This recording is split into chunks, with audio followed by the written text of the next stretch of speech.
பாதிக்கப்பட்ட மாஞ்சோலை தொழிலாளர்களுக்கு உரிய நீதி வழங்க வேண்டும், அவர்களுக்கு உரிய பாதுகாப்பை உறுதிப்படுத்த வேண்டும் என்று தமிழ்நாடு அரசை அனைவரும் சேர்ந்து வலியுறுத்துகிறோம். பிரிட்டிஷ் ஆட்சி காலத்திலே போடப்பட்ட ஒப்பந்தம், இந்த ஒப்பந்த காலம் நிறைவடைந்த நிலையில் அந்த நிறுவனம் ஒப்பந்தத்தை முடித்துக்கொண்டு வெளியேறுவதில் ஆட்சேபனை இல்லை. ஆனால் அங்கே நிறுவப்பெற்ற தேயிலை தோட்டம், தேயிலை உற்பத்தி, அதற்கான கட்டமைப்பு வசதிகள் அப்படியே உள்ளன. ஆகவே அதனை இன்னொரு நிறுவனத்திடம் ஒப்படைக்கலாம், அல்லது இங்கே தோழர் திருமுருகன் காந்தி அவர்கள் சொன்னதைப் போல தமிழ்நாடு அரசே எடுத்து தொடர்ந்து தேயிலை உற்பத்தியை நடத்த வேண்டும். இதுதான் சரியான தீர்வாக இருக்க முடியும். மாறாக அங்கே தலைமுறையாக கிட்டத்தட்ட 4 தலைமுறையாக இந்த மாஞ்சோலை தோட்டத்தை பண்படுத்தி செம்மைப்படுத்திய தொழிலாளர்களை வெறுங்கையோடு விரட்டி அடிப்பது ஏற்புடையதல்ல. இது பெரும் அநீதி, மாபெரும் சுரண்டல். ஆகவே தமிழ்நாடு அரசு உடனடியாக இதில் தீவிரமாக தலையிட வேண்டும். தொழிலாளர்களின் கோரிக்கைகளை கனிவோடு பரிசீலிக்க வேண்டும்.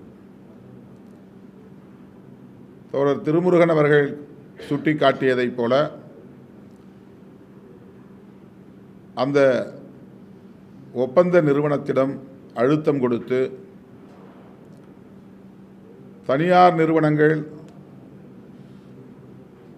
தொழிற்சாலையை அல்லது உற்பத்தியை நிறுத்துகிற போது, மூடுகிற போது தொழிலாளர்களுக்கு எத்தகைய இழப்பீட்டை வழங்கியிருக்கிறார்கள் என்பதற்கு பல முன்மாதிரிகள் உள்ளன. இதுதான் ஃபோர்டு கம்பெனியை சொன்னார். அதேபோல இந்த தொழிலாளர்களுக்கும் உரிய இழப்பீட்டை பெற்று தருவதற்கு இந்த பிபிடிசி என்கிற நிறுவனத்தோடு தமிழ்நாடு அரசு பேச வேண்டும், வலியுறுத்த வேண்டும், அதை பெற்றுத் தருவதற்குரிய நடவடிக்கைகளை மேற்கொள்ள வேண்டும். டான்டி மூலமாக இந்த மாஞ்சோலை தோட்டத்தை கையகப்படுத்தி தொடர்ந்து இந்த தொழிலாளர்கள் பணியாற்றுவதற்கு, அங்கேயே தங்கியிருந்து பணியாற்றுவதற்குரிய வழிவகையை உருவாக்க வேண்டும்.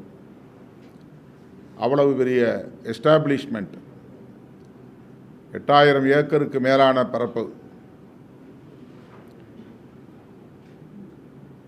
உலக புகழ்பெற்ற தேயிலை உற்பத்தி, அதில் இந்த மக்கள் சிந்திய வேர்வை, இந்த மக்கள் சிந்திய இரத்தம்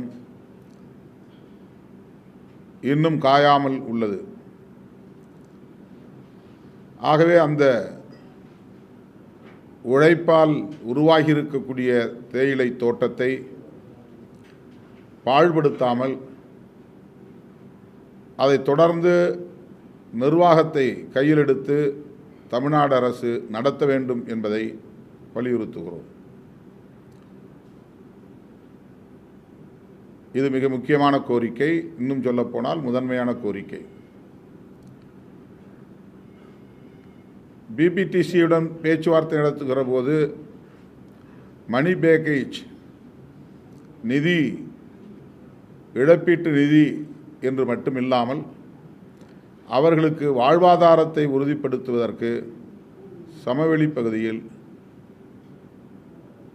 தலா 1/2 ஏக்கர் நிலம் அவர்கள் வீடு கட்டிக்கொள்வதற்கும் விவசாயம் செய்வதற்கும் ஏற்ற வகையில் பேச்சுவார்த்தை மூலம் பெற்றுத்தர வேண்டும் என்றும் வலியுறுத்துகிறோம். இந்த கோரிக்கைகள் பாதிக்கப்பட்ட தொழிலாளர்களின் நலன்களில் இருந்து முன்வைக்கப்படுகிறது. தமிழ்நாடு அரசு இதில் உடனடியாக தலையிட வேண்டும்.